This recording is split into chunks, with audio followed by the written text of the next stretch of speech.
નમસ્કાર નમસ્કાર નમસ્કાર નમસ્કાર નમસ્કાર નમસ્કાર મારા વાલા વિદ્યાર્થીઓ, કેમ છો?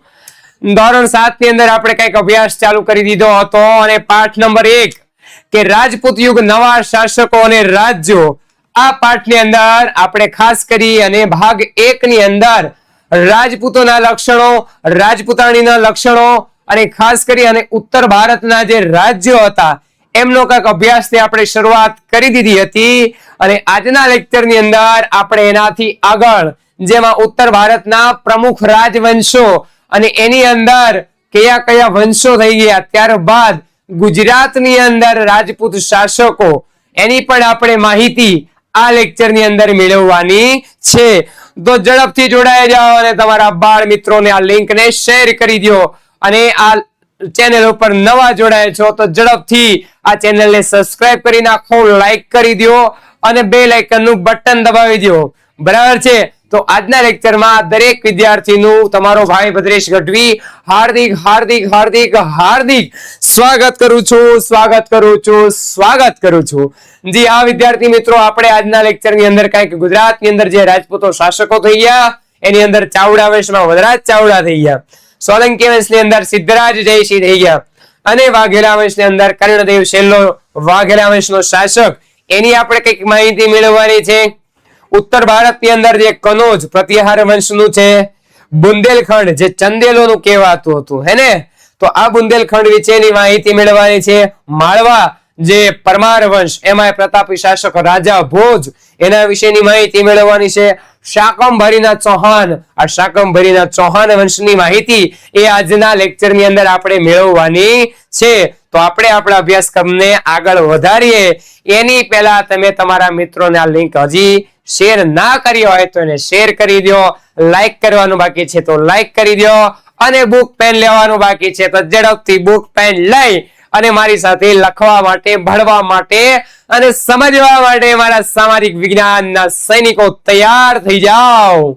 તો ચાલો આપણે ચાલુ કરી દઈએ છીએ આપણો પાઠ કે જેની અંદર ખાસ કરીને માળવા જે પ્રદેશ હતો, આ માળવા પ્રદેશની અંદર જે પ્રદેશની અંદર અવંતી જે હતું, આ અવંતી કે જેને આપણે ઉજ્જૈનીના રાજ્ય તરીકે પણ જાણીતો છે. બરાબર ને? માળવા પ્રદેશ આપણે ગયા લેક્ચરની અંદર વાત કરી હતી કે ઉત્તર ભારત અને દક્ષિણ ભારત, આજ ઉત્તર ભારતની અંદર માળવા પ્રદેશ, આ માળવા પ્રદેશની અંદર અવંતી રાજ્ય જે ઉજ્જૈનીના રાજ્ય તરીકે જાણીતો છે, એ અવંતી કે ઉજ્જૈની એ ઈસવીસન 820 મહારાજા કૃષ્ણરાજ પરમાર વંશે પરમાર વંશની સ્થાપના કરી હતી. પરમાર વંશની સ્થાપના કોણે કરી હતી? તો કે પરમાર વંશની સ્થાપના મહારાજા કૃષ્ણરાજ, એટલે કે કૃષ્ણરાજ કે જે પરમાર વંશનો શાસક છે. તમને પૂછાઈ શકે કે પરમાર વંશનો શાસક કોણ છે? તો કે પરમાર વંશનો શાસક કૃષ્ણરાજ છે. કોણ છે? તો કે પરમાર વંશનો શાસક કૃષ્ણરાજ છે. અને આ પરમાર વંશની અંદર કૃષ્ણરાજ જેવા તો શાસકો થયા, પરંતુ અન્ય કયા શાસકો મહાન થઈ ગયા? તો કે એની અંદર શિયક, મુજ, રાજા ભોજ જેવા મહાન શાસકો થઈ ગયા હતા. તમે કૃષ્ણરાજને જોઈ શકો છો. બરાબર ને? તો આ રાજાની અંદર જે ખાસ કરીને અહીંયા આપણે કૃષ્ણરાજને જોઈ શકો છો, જે પરમાર વંશના સ્થાપક હતા એને આપણે જોઈએ અહીંયા. તો આ પરમાર વંશના બીજા કયા રાજાઓ થઈ ગયા? તો કે શિયક, મુંજ, એને માળવાનો ધડી મુંજ, રાજા ભોજ, એને આપણે સાંભળ્યો છે કહા રાજા ભોજ ઓર કહા ગંગુ તેલી, એને તો જેવા મહાન શાસકો થઈ ગયા. ભોજ રાજા હતા. ભોજ રાજા એ પરમાર વંશનો સૌથી શ્રેષ્ઠ રાજા હતા. પરમાર વંશના સૌથી શ્રેષ્ઠ રાજા કયા હતા? તો કે રાજા ભોજ. આ રાજા ભોજ જે છે એ પરમાર વંશના સૌથી શ્રેષ્ઠ રાજા હતા. ભાઈ, આ પરમાર વંશની સ્થાપના કોણે કરી? તો કૃષ્ણરાજ આવશે. પરમાર વંશની સ્થાપના કોણે કરી એવો પ્રશ્ન પૂછાય તો કૃષ્ણરાજ આવશે. પરંતુ આ પરમાર વંશના સૌથી શ્રેષ્ઠ રાજા કોણ હતા? તો કે રાજા ભોજ. અને બીજા અન્ય કયા રાજા? તો કે શિયક, મુજ અને ભોજ જેવા અન્ય બીજા રાજાઓ થયા હતા. કયા વંશમાં? તો કે પરમાર વંશમાં, જે અવંતી અને ઉજ્જૈની રાજ્યની અંદર શાસન કરતા હતા. એની ખ્યાતિ એટલે શું થાય? તો કે પ્રખ્યાતિ, એને ઓળખાણ. આ જે છે એ પ્રખ્યાતિ ભારતના એક આદર્શ અને લોકપ્રિય રાજા તરીકેની હતી, બરાબર ને? રાજા ભોજ હતા, એની ખ્યાતિ, એની પ્રસિદ્ધિ, એને લોકો કેવી રીતે ઓળખતા હતા? તો કે ભારતની અંદર એક લોકપ્રિય રાજા તરીકે રાજા ભોજને ઓળખવામાં આવતા હતા. તો સમજ પડી? તો રાજા ભોજને એક લોકપ્રિય રાજા તરીકે ઓળખવામાં આવતા હતા. અને આ રાજા ભોજે ધારાનગરીની અંદર, કઈ જગ્યાએ? તો કે ધારાનગરીની અંદર એક મહાશાળાની સ્થાપના કરી, બરાબર છે? કે ધ ભોજશાળાનું ચિત્ર તમે જોઈ શકો છો એને.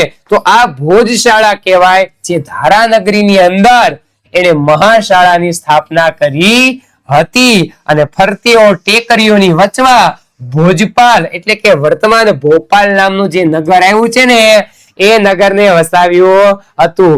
મધ્યપ્રદેશ રાજ્ય અને એનું પાટનગર ભોપાલ. તો આ ભોપાલ જે છે, જેને પ્રાચીન સમયમાં ભોજપાલ કહેવાતું હતું, એ ખાસ કરી અને રાજા ભોજ હતા એના નામ ઉપરથી ક્યાંક ને ક્યાંક આ ભોપાલ એનું નામ પડ્યું હતું, એવું નગર વસાયું. અને ધારાનગરીની અંદર મહાશાળા જે છે એની સ્થાપના રાજા ભોજે કરી હતી. કોણે કરી હતી વિદ્યાર્થી મિત્રો? તો કે રાજા ભોજે કરી હતી, બરાબર છે? ખ્યાલ આવતી હોય, મજા આવતી હોય તો લાઈક નું બટન તમારી બાજુમાં જ છે, બસ એક વખત એને દબાવવાની જરૂર છે, બરાબર ને? અને આ લિંકને શેર કરવાની જરૂર છે.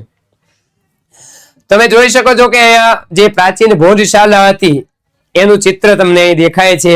એવી જ રીતે ચૌહાણ અને જે ચાહમાન વંશો હતા એના પણ અનેક રાજપૂતો સરદારો ગુજરાત અને રાજસ્થાનની અંદર વિવિધ ભાગોમાં એટલે કે જુદા જુદા ભાગોની અંદર રાજ્ય કરતા હતા. ચૌહાણ અને ચાહમાન વંશના શાસકો કઈ જગ્યાએ રાજ કરતા હતા? તો કે ચૌહાણ અને ચાહમાન વંશના રાજપૂતો હતા એ ગુજરાત અને રાજસ્થાનના વિવિધ ભાગોની અંદર એ પોતાનું શાસન ચલાવતા હતા. ખ્યાલ આવે છે ને? એમાંની એક શાખા હતી જે 8મી સદીમાં સાંભર સરોવર નજીક શાકંભરી, કે જે હાલની અંદર અજમેરની ઉત્તર દિશા તરફ આવેલું સાંભર છે, ત્યાં એ સ્થળની અંદર રાજ કરતી હતી. એમાંની એક શાખા જે હતી આ ચાહમાન અને ચૌહાણ વંશોની, એમાંની એક શાખા એ સાંભર સરોવર નજીક અજમેરની ઉત્તર દિશામાં જે સાંભર આવ્યું એને સાંભર સરોવર નજીક ત્યાં એની અંદર શાસન કરતી હતી, બરાબર? ત્યારબાદ આગળ, અને આ શાકંભરીના ચાહમાન, કે જેને આપણે ચૌહાણ તરીકે પણ ઓળખીએ છીએ, શાકંભરીના ચૌહાણ અથવા તો શાકંભરીના ચાહમાન, આ વંશનો સ્થાપક હતો વાસુદેવ. આ વંશનો સ્થાપક કોણ હતો? તો કે વાસુદેવ એ વંશનો સ્થાપક હતો. તમને પૂછાઈ શકે કે ચાહમાન કે ચૌહાણ વંશનો શાસક કોણ હતો ભાઈ? તો કે વાસુદેવ હતો. કોણ હતો? તો કે વાસુદેવ એમનો સ્થાપક હતો. અને 12મી સદીના આરંભમાં એટલે કે શરૂઆતમાં, 12મી સદીના આરંભમાં એટલે કે ક્યારે થાય? તો કે શરૂઆતની અંદર અજય રાજ કરીને એક રાજા હતો. આ અજય રાજે શાકંભરીની ગાદી ઉપર બેઠો. ક્યારે? તો કે 12મી સદીની શરૂઆતમાં. શું થયું? તો કે અજય રાજ કરીને એક રાજા હતો, એ 12મી સદીની શરૂઆતમાં શાકંભરી જે ચાહમાનોનો હતો ને એની ગાદીએ 12મી સદીમાં અજય રાજ કરી અને એક રાજા આવ્યો. આ રાજાએ એના નામ ઉપરથી એક નગરની સ્થાપના કરી.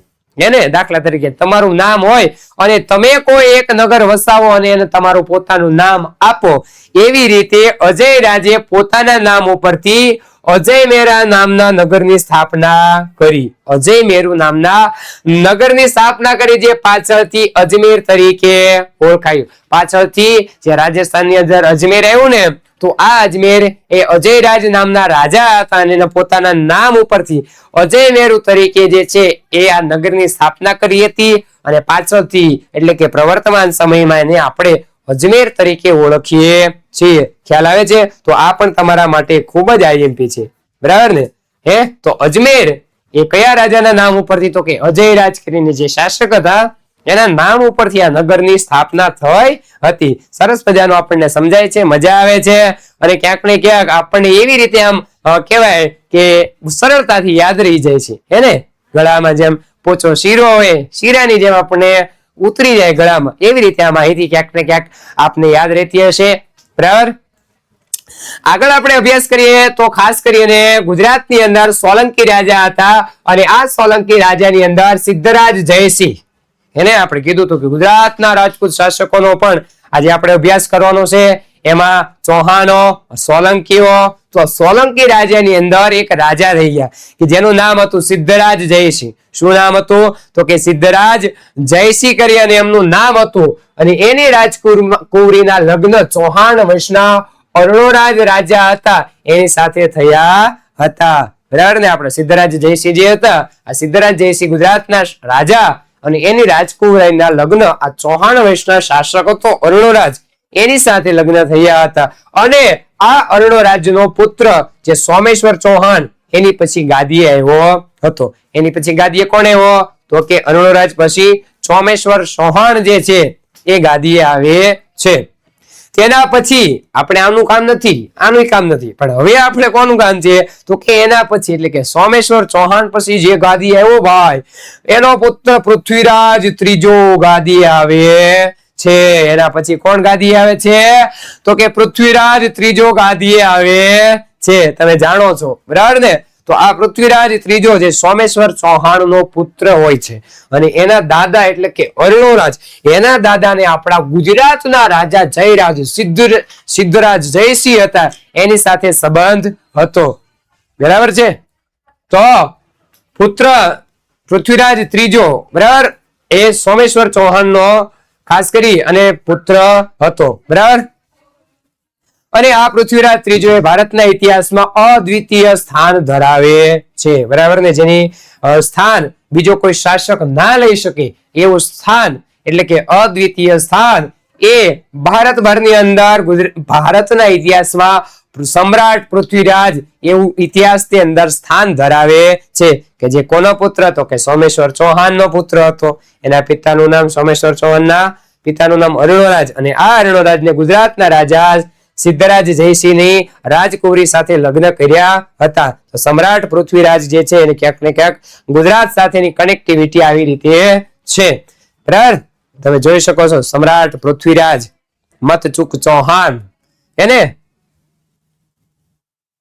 અને આ પૃથ્વીરાજ ચૌહાણ એ 1191 ક્યારે ભાઈ? તો કે 1191 ની અંદર શું કર્યું હતું? 1191 ની અંદર તો કે થાણેશ્વર અને કરનાલ વચ્ચે આવેલું તરાઈનું મેદાન છે. 1191 ની અંદર તરાઈનું યુદ્ધ થયું. ક્યાં આવ્યું? તો કે થાણેશ્વર અને કરનાલ વચ્ચે જે છે એ આ યુદ્ધ થયું હતું. તરાઈના મેદાનમાં યુદ્ધ થયું. કોની કોની વચ્ચે? તો કે શાહબુદ્દીન ઘોરીએ આક્રમણ કર્યા ને, સોમનાથ મંદિર પણ લૂંટ્યા હતા. તો આવો જે ઘોરી જે છે શાહબુદ્દીન ઘોરી, આ શાહબુદ્દીન ઘોરીએ પૃથ્વીરાજ ચૌહાણ જે છે આ પૃથ્વીરાજ ચૌહાણે શાહબુદ્દીન ઘોરીને સજ્જડ હાર આપી હતી. બરાબર ને? ઘોરીને હરાવી દીધો. બરાબર? કોણે હરાવી દીધો? તો કે સમ્રાટ પૃથ્વીરાજે જે છે એ સમ્રાટ પૃથ્વીરાજે ઘોરીને તરાઈના યુદ્ધમાં એટલે કે થાણેશ્વર અને કરનાલ જે પ્રથમ યુદ્ધ હતું 1191 એને ઘોરીને સજ્જડ હાર આપી. પહેલા યુદ્ધની અંદર હરાવી દીધો.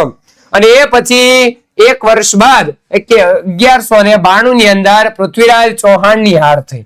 જ્યારે બીજું યુદ્ધ થયું ત્યારે પૃથ્વીરાજ ચૌહાણ જે છે એમની હાર થાય છે. મિત્રો, ઇતિહાસની અંદર તો એવું પણ કહેવાય છે કે પૃથ્વીરાજ ચૌહાણે ઘોરીને 17 વખત જાતો કર્યો હતો. બરાબર? તો આ પૃથ્વીરાજ ચૌહાણ કે જેને શબ્દવેદી બાણ જાણતો હતો, એની સાથે એના કવિ હતા ચંદ બરદાઈ. અને આ ચંદ બરદાઈ અને પૃથ્વીરાજ ચૌહાણની જ્યારે ધરપકડ કરવામાં આવે છે, એને કેદ કરવામાં આવે છે, ત્યારે એ બાદશાહ બેઠો હોય છે અને શબ્દવેદી બાણ પૃથ્વીરાજ ચૌહાણની આંખો ફોડી નાખવામાં આવે છે. અને પૃથ્વીરાજ ચૌહાણની આંખો ફૂટી હોય છતાંય ચંદ બરદાઈ જ્યારે એ બારોટજી જ્યારે એ દુહો બોલે છે કે મત ચૂક ચૌહાણ, અને પૃથ્વીરાજ ચૌહાણ જ્યારે બાણ છોડે છે ત્યારે એ બાદશાહ જે બેઠો એની છાતી વિંધાઈ જાય છે. તો આવા વીરવર રાજપૂતો જે ભારતની અંદર રાજ કરતા હતા કે જેને આવા ઘોરીને માત આપી હતી. અને દિલ્હીના તખ્તા ઉપર એટલે કે ગાદી ઉપર, તખ્તા ઉપર એટલે શું થાય બધા બટા? તો કે ગાદી. દિલ્હીની ગાદી ઉપર મુસ્લિમ શાસકનો ઉદય થયો. મુસ્લિમો જે છે આ મુસ્લિમ શાસકનો ઉદય કેવી રીતે થયો? તો કે તરાઈના બીજા યુદ્ધની અંદર પૃથ્વીરાજ ચૌહાણની હાર થઈ. પૃથ્વીરાજ ચૌહાણ ત્યાં પેલા રાજ કરતો હતો. આથી તરાઈની લડાઈ એ ભારતના ઇતિહાસમાં સીમા ચિહ્ન રૂપ ગણાય છે. તમને પૂછે કે કઈ લડાઈ, તો કે તરાઈની લડાઈ. કઈ લડાઈ? તો કે તરાઈની લડાઈ જે છે એ ભારતીય ઇતિહાસમાં સીમા ચિહ્ન રૂપ ગણવામાં આવે છે. બરાબર, ખ્યાલ આવે છે?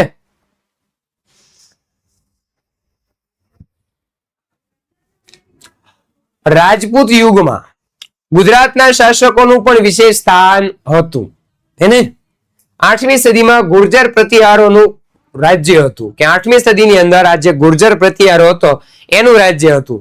ગુજરાતની અંદર પણ રાજપૂતોના શાસકોનું વિશેષ સ્થાન હતું. જેમ ભારતમાં હતું પૃથ્વીરાજ ચૌહાણ છે, હર્ષવર્ધન છે, પુલકેશી છે, એવી રીતે ગુજરાતની અંદર પણ રાજપૂત શાસકો હતા. કયા કયા આપણે જોઈએ તો કે 8મી સદીના મધ્યમાં આશરે ઈસવીસન 756 માં સરસ્વતી નદીના કિનારે વનરાજ ચાવડા જે છે એ વનરાજ ચાવડા ગુજરાતની અંદર અણહિલવાડ પાટણની સ્થાપના કરે છે. કયો શાસક? તો કે વનરાજ ચાવડા. કયો શાસક? વનરાજ ચાવડા. ખાસ કરી અને 756 ની અંદર પાટણની અંદર સરસ્વતી નદીના કિનારે અણહિલવાડ પાટણ નામના રાજ્યની સ્થાપના કરે છે. તમારે જોવો છે વનરાજ ચાવડાને? જોવો છે? તો ચાલો હું તમને બતાવી દઉં કે વનરાજ ચાવડા. વાહ, એને આ વનરાજ ચાવડા જે સરસ્વતી નદી જે છે એના કિનારે પોતાનું જે છે એ અણહિલવાડ પાટણ નામનું રાજ્ય છે, આ રાજ્યની સ્થાપના કરે છે. બરાબર ને? તો આ બધા ગુજરાતના શાસકો છે. ચાલો આપણે આગળ અભ્યાસ કરીએ. આપણે યાદ રાખવાનું છે કે અણહિલવાડ પાટણ નગર જે છે એ કોના નામ ઉપરથી? તો એનો મિત્ર હતો અણહિલ ભરવાડ, અને આ અણહિલ ભરવાડના નામ ઉપરથી એના નગરનું નામ રાખ્યું હતું અણહિલવાડ પાટણ. પરંતુ અણહિલવાડ પાટણની સ્થાપના કોણે કરી? તો પાછું વનરાજ ચાવડા આવશે. ત્યાં અણહિલ ભરવાડ લખવાનું નથી. બરાબર ને? ખ્યાલ આવ્યો? અને પોતાનો બાળ મિત્ર હતો. જો મિત્રતા કોને કહેવાય? મિત્ર કે જે મર્દ મર્દ મિટાવે દર્દ. મિત્ર કે જે મર્દ મર્દ મિટાવે દર્દ, વિપત में काम जो આવે. એને મિત્ર કે જે જો ઢાલ સરીખા હોય, દુઃખ में आगे रहे और सुख में पीछे હોય. દુઃખ में आगे रहे. મિત્ર જે છે એવો હોવો જોઈએ કે આપણું દુઃખ પડે એટલે એ આગળ હોય. સુખમાં ભલે એને સંદેશો મળે એ આવે કે ના આવે, પરંતુ દુઃખમાં કોઈ પણ સંદેશા વગર આપણી પાસે પહોંચી શકે એવો સાચા મિત્રની જીવનમાં જરૂર હોય છે. તો પોતાનો બાળ મિત્ર હતો જેનું નામ હતું અણહિલ ભરવાડ, અને આ અણહિલ ભરવાડના નામ ઉપરથી વનરાજ ચાવડાએ નવીન નગર એટલે કે જે નવું એકદમ નગર છે આ નવા નગરને નામ આપ્યું અણહિલવાડ પાટણ. શું નામ આપ્યું? તો કે અણહિલવાડ પાટણ નામ આપ્યું. એવી માન્યતા ગણાય છે. અને આ સમયે ગુજરાતની અંદર જે સૌરાષ્ટ્ર અને કચ્છ હતું એની અંદર પણ આ ચાવડા વંશોના શાસકો હતા. તમને પૂછાય કે ચાવડા વંશોના શાસકો પાટણ સિવાય બીજે ક્યાં હતા? તો કે પાટણ સિવાય બીજે સૌરાષ્ટ્ર અને કચ્છની અંદર પણ આ ચાવડા વંશોનું શાસન હતું. તો આ ગુજરાતના રાજપૂતો છે. જો મજા આવતી હોય, તમને યાદ રહેતું હોય, બુક અને પેન લઈને બેઠી ગયા હો, લખતા હો, અને હજી લાઈક કરવાનું બાકી હોય, ઘણા વિદ્યાર્થી પાછળથી જોડાણા હોય એને લાઈક કરવાનું બાકી હોય ને, વિદ્યાકુલની અંદર તમને જો સરસ મજાના દરેક વિષયના કન્ટેન્ટ મળશે, અને આ કન્ટેન્ટનો તમારે પૂરેપૂરો ઉપયોગ કરવાનો છે. તમારા મિત્રો સુધી એને શેર કરવાનું છે અને જણાવી દેવાનું છે કે આપણે હવે આપણી તૈયારીમાં કોઈ કસર છોડવાની થતી નથી. બરાબર? તો તમે જોઈ શકો છો એનો રાજ્યાભિષેક થાય છે. એમની જીભની માનેલી બેન હોય છે એને તિલક કરે છે. એને પાટણની ગાદીએ વનરાજ ચાવડા બેસે છે. આ શાસકો ખાસ કરી અને વઢવાણની અંદર, દીવમાં, ઓખા મંડળમાં, પાટગઢ એટલે કે લખપત, ભદ્રાવતી એટલે કે કચ્છ વગેરે એમાં સમાવેશ થાય છે. બરાબર ને? તો આ શાસકો એની અંદર સમાવેશ થતા હતા અથવા તો ત્યાં શાસન પણ કરતા હતા. આ બધા શાસકોમાં જે સોલંકી હતા, ચાવડા પછી કોણ આવે? તો કે સોલંકી. સોલંકીઓના શાસન કાળને રાજપૂત શાસનનો સુવર્ણ યુગ ગણવામાં આવે છે. Most IMP. કેવું આઈએમપી? તો કે સર મોસ્ટ આઈએમપી. તમને પૂછાશે જ કે ગુજરાતનો સુવર્ણકાળ એટલે કયો? તો કે ગુજરાતનો સુવર્ણકાળ એટલે સોલંકી કાળ. ગુજરાતના રાજપૂત યુગનો સુવર્ણકાળ એટલે કયો? તો કે સોલંકી કાળને ગુજરાતનો સુવર્ણ યુગ કહેવામાં આવે છે. કયા કાળને સુવર્ણ યુગ કહેવામાં આવે છે? તો કે સોલંકીઓના શાસનના કાળને સુવર્ણ યુગ. અથવા સુવર્ણકાળ, એને સુવર્ણયુગ શા માટે કહેવાતો હશે? તો કે આર્થિક, સામાજિક, ધાર્મિક દરેક દ્રષ્ટિએ આ સોલંકીઓનું જ્યારે શાસન હતું ત્યારે સારામાં સારો સમય હતો. ધર્મની દ્રષ્ટિએ, આર્થિક દ્રષ્ટિએ, સામાજિક દ્રષ્ટિએ, એને એટલા માટે આ શાસનને આપણે સુવર્ણયુગ તરીકે ઓળખીએ છીએ. અને સોલંકી વંશની અંદર મૂળરાજ નામનો શાસક, ભીમદેવ પ્રથમ, સિદ્ધરાજ જયસિંહ, કુમારપાળ, ભીમદેવ બીજો વગેરે શક્તિશાળી શાસકો થઈ ગયા હતા. સોલંકીની અંદર કયા કયા શાસકો અન્ય થયા? તો કે મૂળરાજ ભીમદેવ પ્રથમ, સિદ્ધરાજ જયસિંહ, કુમારપાળ, ભીમદેવ બીજો વગેરે શક્તિશાળી શાસકો થઈ ગયા હતા. અને આ કાળને સોલંકી જે છે એને સુવર્ણ કાળ તરીકે ઓળખવામાં આવે છે. તો આપણા માટે ખૂબ જ આઈએમપી છે, બરાબર, અને આપણે એને યાદ રાખવાનું છે. સોલંકીઓના શાસનમાં ગુજરાત આર્થિક રીતે એને શા માટે એને સુવર્ણયુગ કહેવામાં આવતો હતો? સાહેબ, સુવર્ણયુગ એટલે શું? તો કે આ કાળની અંદર, આ સમયની અંદર ગુજરાત આર્થિક રીતે, સાંસ્કૃતિક રીતે એટલે કે સંસ્કૃતિની દ્રષ્ટિએ પણ સમૃદ્ધ હતું. કદાચ એટલા માટે જ સુવર્ણયુગ કહેવામાં આવતો હશે. એને એ જ્યારે રાજ કરતા હતા ત્યારે ગુજરાતની અંદર આર્થિક, સાંસ્કૃતિક, સામાજિક અને ધાર્મિક દ્રષ્ટિએ ગુજરાત ખૂબ જ સમૃદ્ધ હતું. એટલા માટે સોલંકીઓના શાસનને આપણે સુવર્ણયુગ કહીએ છીએ. અને એ સમયે જુનાગઢના શાસક હતા રા ખેંગાર. જુનાગઢના શાસક કોણ હતા એ સમયે? તો કે જુનાગઢના શાસક હતા એ સમયે રા ખેંગાર, અને એની દીકરી હતી ઉદયમતી. આ ઉદયમતીના લગ્ન સોલંકી શાસક હતા ભીમદેવ પ્રથમ આ સોલંકી સાથે થયા હતા. જુનાગઢને અને સોલંકી શાસક પાટણનો સંબંધ હતો. કેવો સંબંધ હતો? તો કે જુનાગઢના રાજા હતા ભીમદેવ, જુનાગઢના રાજા જે છે એ હતા રા ખેંગાર, અને સોલંકી શાસકો જે ખાસ કરીને સિદ્ધપુર પાટણની અંદર હતા ભીમદેવ પ્રથમ. તો આ ભીમદેવ પ્રથમ જે છે એમની સાથે લગ્ન થયા. કોના? તો કે રા ખેંગારની દીકરી રાણી ઉદયમતી. આપણા માટે આઈએમપી થશે. કેમ આઈએમપી થશે? તો કે આ જ ઉદયમતીએ એક વાવ બંધાવી જે વિશ્વની અંદર વિખ્યાત છે. આ રાણી ઉદયમતીએ પાટણની અંદર વિશ્વ પ્રસિદ્ધ વાવ બનાવી હતી કે જેને આપણે રાણીની વાવ તરીકે ઓળખીએ છીએ. કઈ વાવ તરીકે ઓળખીએ છીએ? તો કે રાણીની વાવ તરીકે ઓળખીએ છીએ. ખ્યાલ આવે છે? તમે જોઈ શકો છો પાતાળની અંદર એને જમીનની અંદર જે છે આવી વાવ બનાવી. તમે જાઓ તો ત્યાં પણ જોઈ જોજો કેવી સરસ મજાની વાવ બની. વિશ્વ પ્રસિદ્ધ વાવ બનાવી હતી જે રાણીની વાવ તરીકે ઓળખાય છે. અને આજે આ રાણીની વાવને યુનેસ્કો વર્લ્ડ હેરિટેજ સાઇટનો દરજ્જો મળ્યો છે. એને જે યુનેસ્કો જે ખાસ કરીને આ યુનેસ્કો વર્લ્ડ હેરિટેજ સાઇટ છે, વિશ્વ ધરોહર સાંસ્કૃતિક વિરાસત વારસાનો જે આ વિશ્વની અંદર નોંધ લેવાય એ સાઇટની અંદર જે છે એને દરજ્જો મળેલો છે. બરાબર, તો આપણા માટે ખાસ યાદ રાખવાનું છે કે રાણી ઉદયમતી હતી એને કઈ વાવ બંધાવી હતી? તો કે રાણી ઉદયમતીએ રાણીની વાવ બંધાવી હતી જે યુનેસ્કો વર્લ્ડ હેરિટેજ સાઇટમાં પણ એને દરજ્જો એટલે કે સ્થાન મળેલું છે. શું મળેલું છે? તો કે સ્થાન મળેલું છે. ખ્યાલ આવે છે? તમે જોઈ શકો છો અહીંયા. ત્યારબાદ સિદ્ધરાજ જયસિંહની માતા, એને સિદ્ધરાજ જયસિંહ સોલંકી રાજા, સુવર્ણયુગ. આ સિદ્ધરાજ જયસિંહની માતા હતી કે જેનું નામ હતું મિનળ દેવી. આમ તો એ દક્ષિણ ભારતના હતા, એનું મૂળ નામ હતું મયણલ દેવી. શું નામ હતું? મયણલ દેવી. પણ આપણા ગુજરાતના લોકોને બોલતા ન આવડતું એટલે આપણે બધા એવું કહી નાખ્યું મિનળ દેવી. એને તો આપણે કઈ બોલતા ન આવડે એટલે આપણે ગુજરાતી નવો શબ્દ શોધે. એને ઘણા ઇંગ્લિશના શબ્દો હોય. દાખલા તરીકે ઇંગ્લિશનો એક શબ્દ છે ગ્લાસ, આપણે શું કહીએ? ગલાસ. આપણે શું કહીએ? ગલાસ. એવી રીતે આપણે જયારે અનુકૂળ ના આવે ત્યારે આપણે આપણું ગુજરાતી નવું નામ શોધી લઈએ. તો એ દક્ષિણ ભારતનું નામ હતું મયણલ દેવી જે શામ હતા. આ મિનળ દેવી જે છે આપણે ગુજરાતમાં મિનળ દેવી તરીકે ઓળખાતા જે સિદ્ધરાજ જયસિંહના માતા હતા. એટલું જ નહીં, એક આદર્શ રાજમાતા તરીકેની પણ ખ્યાતિ ધરાવતા હતા. બરાબર ને? આદર્શ રાજમાતા તરીકે કોને ઓળખવામાં આવે છે? તો કે મિનળ દેવીને ઓળખવામાં આવે છે. તેમણે શું કાર્ય કર્યું? તો કે તેણે પ્રજાને ન્યાય આપવા અનેક કામ કર્યા હતા. એમનું મહત્વનું કાર્ય તો કે એને સોમનાથનો યાત્રાનો વેળો બંધ કરાવ્યો હતો. એનું મહત્વનું કાર્ય કયું છે? તો કે સોમનાથનો યાત્રા વેરો હતો.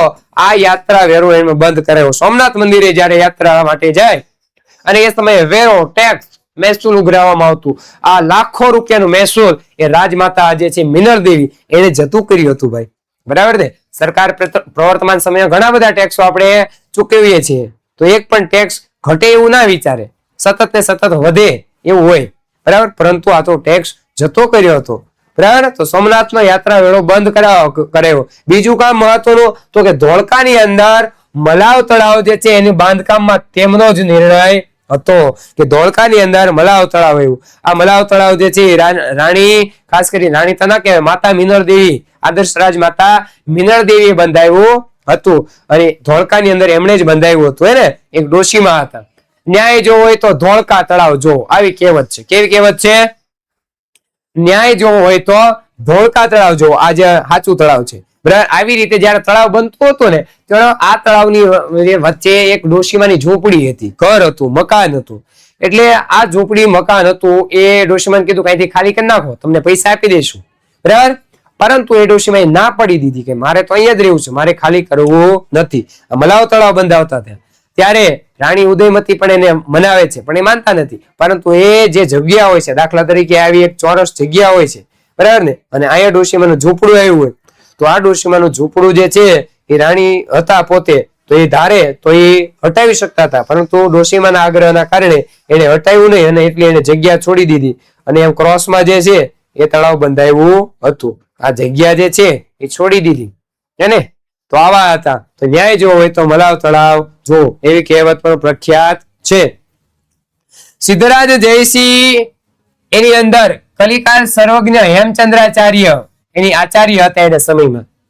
અને આ સિદ્ધરાજ જયસિંહના સમયમાં કલિકાલ સર્વજ્ઞ હેમચંદ્રાચાર્યએ એક ગ્રંથની રચના કરી કે જેને આપણે સિદ્ધરાજ હેમ શબ્દાનું શાસન કહીએ છીએ. સિદ્ધ હેમ શબ્દાનું શાસન નામના ગ્રંથની રચના કોણે કરી? તો કે હેમચંદ્રાચાર્યએ કરી. જે કોણ હતા? તો કે સિદ્ધરાજ જયસિંહના દરબારી કવિ હતા, બરાબર ને. કલિકાલ સર્વજ્ઞ તરીકે પણ એને આપણે ઓળખીએ છીએ. આ હેમચંદ્રાચાર્યએ એક મહત્વના ગ્રંથની રચના કરી, જે ગ્રંથનું નામ છે સિદ્ધ હેમ શબ્દાનું શાસન. આ સમૃદ્ધ ગ્રંથની જે છે એ રચના કરી હતી અને આ ગ્રંથને નગરમાં હાથી ઉપર શોભાયાત્રા કાઢી. આ ગ્રંથ જ્યારે લખ્યો ને તો એના માનમાં, એના સન્માનની અંદર હાથી ઉપર આ ગ્રંથને જે છે એની શોભાયાત્રા કાઢવામાં આવી અને પાટણનો ધણી સિદ્ધરાજ જયસિંહ પોતે પગપાળા ચાલ્યો હતો અને પાટણનો રાજા આમ્ર પ્રજા એટલે કે સામાન્ય પ્રજા, આમ્ર પ્રજા એટલે શું થાય? તો કે સામાન્ય આ પ્રજા, આ સામાન્ય પ્રજાની સાથે ચાલ્યો હતો, બરાબર. તો કલિકાલ સર્વજ્ઞ તરીકે ઓળખાતા હેમચંદ્રાચાર્યએ સિદ્ધ હેમ શબ્દાનું શાસન નામના ગ્રંથની રચના કરી હતી, બરાબર. આપણા માટે આઈએમપી છે, ખૂબ જ મહત્વનું છે, આપણે યાદ રાખવાનું છે, ભણવાનું છે, લખવાનું છે, લાઈક પણ કરી દેવાનું છે, શેર પણ કરી દેવાનું છે, ભૂલવાનું નથી. પછી આગળ જતા કુમારપાળ રાજા થયો. સિદ્ધરાજ જયસિંહ પછી કુમારપાળ, એને પણ પ્રજા કલ્યાણ શાસક હતો કે પ્રજાનું કલ્યાણ થાય એવો એક શાસક કે એવો એક રાજા હતો, બરાબર. અને આચાર્ય હેમચંદ્રાચાર્યના તેના ઉપર ઘણો પ્રભાવ હતો. સિદ્ધરાજ જયસિંહના ઉપર તો પ્રભાવ હતો જ, પરંતુ એની પ્રેરણાથી જ એના પછી કુમારપાળ જે રાજા બન્યો એ પણ સોલંકી જ હતો. તો એના ઉપર પણ આચાર્ય હેમચંદ્રાચાર્ય હતા, એનો ઘણો જ પ્રભાવ હતો ભાઈ, એનો ઘણો જ પ્રભાવ હતો. અને તેમની પ્રેરણાથી જ આ રાજા કુમારપાળે રાજ્યની અંદર જુગારની રમત બંધ કરી દીધી. એ જુગાર નહીં, પશુવધ બંધ કરી દીધો કે પશુની હિંસા નહીં. અને આ રાજ્યની અંદર જુગારની રમત, પશુવધ ઉપર પ્રતિબંધ મૂક્યો હતો ને. તો આ પ્રતિબંધ મૂકનારો શાસક કોણ હતો? રાજા કોણ હતો? તો કે એ રાજા હતો રાજા કુમારપાળ, કે જેણે હેમચંદ્રાચાર્યની પ્રેરણાથી જુગારની રમત બંધ, પશુવધ બંધ, પશુઓને મારવાના, કાપવાના નહીં, બલિ નહીં ચડાવવાની અને અહિંસા માટે કડક આજ્ઞાઓ કરી હતી. કે અહિંસા, એને હિંસા ન કરવી એને શું કહેવાય? તો કે અહિંસા કહેવાય. એના માટેની કડક આજ્ઞાઓ કરી હતી. અને કુમારપાળ ચરિત્ર ગ્રંથ લખ્યો કોણે? તો કે હેમચંદ્રાચાર્યએ. સિદ્ધરાજ જયસિંહ માટે કયો ગ્રંથ લખ્યો? તો એ તમારે કોમેન્ટ કરવાની છે. સિદ્ધરાજ જયસિંહ માટે હેમચંદ્રાચાર્યએ કયો ગ્રંથ લખ્યો એ તમારે મને કોમેન્ટ કરીને કહેવાનું છે, બરાબર. પરંતુ કુમારપાળ માટે કુમારપાળ ચરિત્ર નામના ગ્રંથની રચના કરી કોણે? તો કે હેમચંદ્રાચાર્યએ. એની પ્રતિષ્ઠા, એની આબરૂમાં વધારો કર્યો હતો.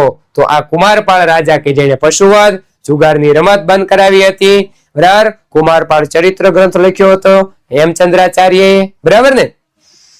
હા તારે આવ્યો, હું આવ્યું? તો કે કુમારપાળ ચરિત્ર ગ્રંથ, એને જોયો ને. ત્યારબાદ કુમારવાળ બાદ અજયપાળ જે છે પાટણની ગાદી આવે છે. પછી કોણ આવે તો કે અજયપાળ આવે છે.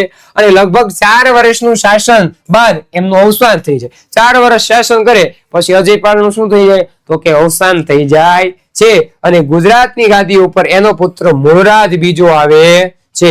આપણા માટે મહત્વનો છે કે 4 વર્ષ બાદ આ શાસન બાદ અજયપાળ જે છે આ અજયપાળનું અવસાન થઈ જાય અને એનો પુત્ર મૂળરાજ બીજો આવે છે. અને આ મૂળરાજના સમયમાં 1178 ની આસપાસ શાહબુદ્દીન ગોરી જે દિલ્હીની અંદર આક્રમણ કરીને બીજી વાર પૃથ્વીરાજને હરાવ્યો હતો, એને ગુજરાતમાં પણ આક્રમણો કરેલા. આ ગુજરાત ઉપર આક્રમણ કર્યું. ક્યાં આક્રમણ કર્યું તો કે ગુજરાત ઉપર. ત્યારે આ મૂળરાજ બીજો હતો ને નાની ઉંમર હતી અને એની માતા શાસન કરતી હતી અને નાની ઉંમરે જ તેમનો સામનો કરી અને એને હાર અપાયો હતો. હેને નાયિકા દેવી ખાસ કરી એની માતા હતી એ શાસન કરતી હતી અને આ નાયિકા દેવીએ શાહબુદ્દીન ઘોરીને હરાવ્યો હતો. જો દિલ્હીની અંદર જીતી ગયો પણ આપણા ગુજરાતમાં હારી ગયો હતો. આ બાળ મૂળરાજે હરાવી દીધો હતો. અને આ લડાઈની અંદર કોણે મદદ કરી તો કે નાડોલના ચાહમાન રાજા હતા કેલહણ તથા એનો ભાઈ હતો કીર્તિપાળ.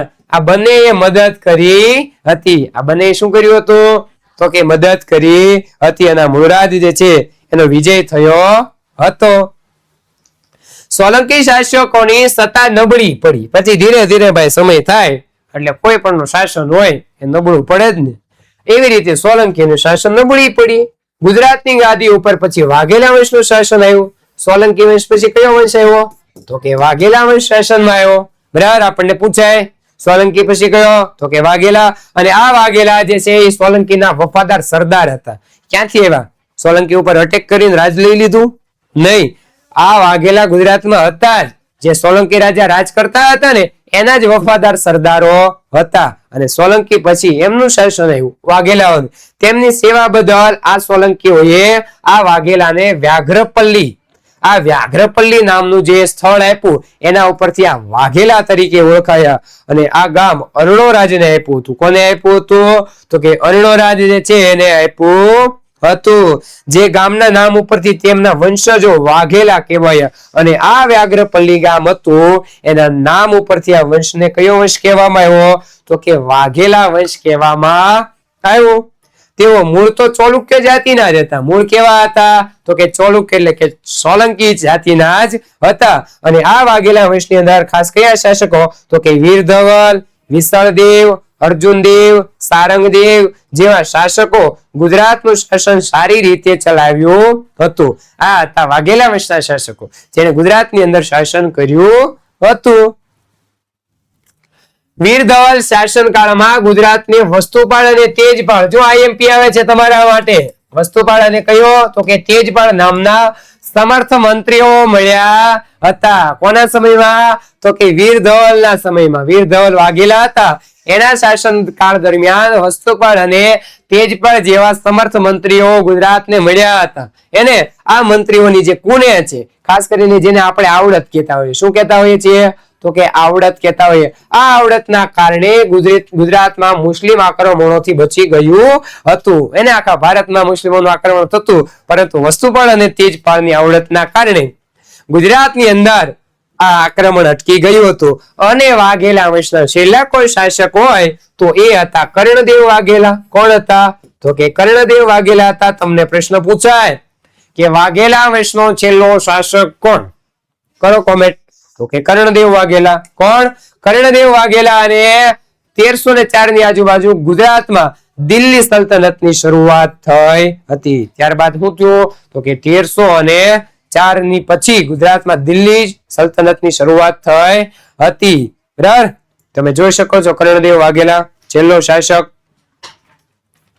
8મી સદીના મધ્ય ભાગમાં બંગાળમાં પછી પાલ વંશનું શાસન આવ્યું. કોનું શાસન આવ્યું તો કે પાલ વંશનું શાસન આવ્યું. ક્યાં તો કે બંગાળમાં. આ વંશોના સ્થાપક તેના વંશજોના નામોથી એટલે કે પાલ શબ્દ પાછળના ભાગમાં આવતો હોવાથી આ વંશને બંગાળનો પાલ વંશ કહેવામાં આવતો હતો. અને હવે આપણા માટે મહત્વનું આવે છે કે આ પાલ વંશનો સ્થાપક કોણ હતો સાહેબ તો કે આ પાલ વંશનો સ્થાપક હતો ગોપાલ. ગોપાલ મારો પારણીએ ઝૂલે રે, તો આ ગોપાલ જે છે એ પાલ વંશનો સ્થાપક હતો. ક્યાં? તો કે બંગાળની અંદર 8મી સદીમાં પાલ વંશ આવ્યો. અને આ પાલ વંશ કેમ? તો કે એના નામ પાછળ પાલ લાગતો, એનો સ્થાપક કઈ ગોપાલ હતો. જો એને તો તમે ગોપાલને જોઈ શકો, જે પાલ વંશનો સ્થાપક હતો એ આપણા માટે મહત્વનું છે. અને આ પાલ વંશનું પતન થયું, પછી સેન વંશ આવ્યો. સેન વંશની સ્થાપના થઈ. એમાં વિજયસેન જે છે, આ વિજયસેન એ મહત્વનો રાજા હતો. એનો એક પુત્ર હતો. આ પુત્રનું નામ હતું બલ્લાલ સેન. શું નામ હતું? બલ્લાલ સેન. કે આ બલ્લાલ સેને દાન સાગર અને અદ્ભુત સાગર નામના 2 ગ્રંથોની રચના કરી હતી. આપણા માટે ખૂબ જ આઈએમપી અને મહત્વનું છે. કયા કયા 2 ગ્રંથો? તો કે દાન સાગર અને અદ્ભુત સાગર ગ્રંથોની રચના જે છે આ બલ્લાલ સેને કરી હતી. બરાબર, આપણા માટે ખૂબ જ મહત્વનું છે. હાલે લે આવ્યા ગ્રંથો આવ્યા, પ્રગટ થયા. તો આ ગ્રંથો આપણા માટે ખૂબ જ મહત્વના છે. ત્યારબાદ કર્ણદેવ વાઘેલા પાસેથી ગુજરાત જીતી લીધા પછી દિલ્હીના સુલતાન જે સુબા ની નિમણૂક કરવામાં આવી. કર્ણદેવ વાઘેલા છેલ્લો શાસક હતો. પછી મુસ્લિમ શાસકો જીતી ગયા અને દિલ્હીથી સુબો મોકલતા. કેમ? રાજાને પ્રધાન હોય, એ મુસ્લિમ બાદશાહ હોય, એ બાદશાહને સુબો હોય, એ સુબાને મોકલતા હતા. તેના દ્વારા રાજ્યનો વહીવટ થતો. પછી આ રાજ્યનો વહીવટ કોણ કરતો? તો કે મુસ્લિમ જે સુબો હોય એ વહીવટ કરતો. ગુજરાત જીતી લીધું વાઘેલા પાસેથી. અને 1407માં ઝફરખાન મુઝફ્ફર શાહ નામ ધારણ કરી અને સુલતાન જે છે એ બન્યો. એને જોડ્યા, ઝફરખાન મુઝફ્ફર શાહ એ પોતે નામ ધારણ કરી અને સુલતાન બન્યો હતો કર્ણદેવ વાઘેલા પછી. અને આ વંશમાં 14 સુલતાન થઈ ગયા. કેટલા? તો કે 14. જેમાં અહમદ શાહ, મોહમ્મદ બેગડો અને બહાદુર જેવા જે છે, બહાદુર શાહ જેવા એવા સુલતાનો થઈ ગયા હતા. અને 16મી સદીમાં ગુજરાતમાં મુઘલ શાસનની શરૂઆત થઈ હતી. ગુજરાતમાં ક્યારે? તો કે 16મી સદીમાં જે છે મુઘલ શાસનની શરૂઆત થઈ અને સલ્તનત કાળ હતો એ પૂરો થયો. તમે જોઈ શકો છો, અહેમદ શાહ, મોહમ્મદ બેગડો અને બહાદુર શાહ. બરાબર ને?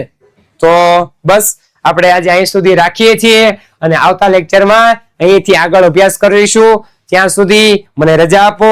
જય હિન્દ, જય ભારત, વંદે માતરમ, જય જય ગરવી ગુજરાત.